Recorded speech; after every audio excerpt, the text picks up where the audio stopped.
para hindi kayo matawagan ng iba sa phone number nyo nang hindi nyo mga kilala at hindi nakasave sa contacts mo, ay ganito lang ang gawin nyo guys.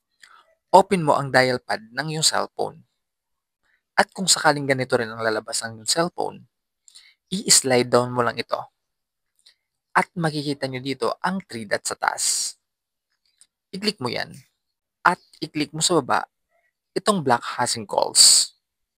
At dito ay makikita nyo na ang block all unfamiliar incoming calls. At dapat po natin itong i-turn on.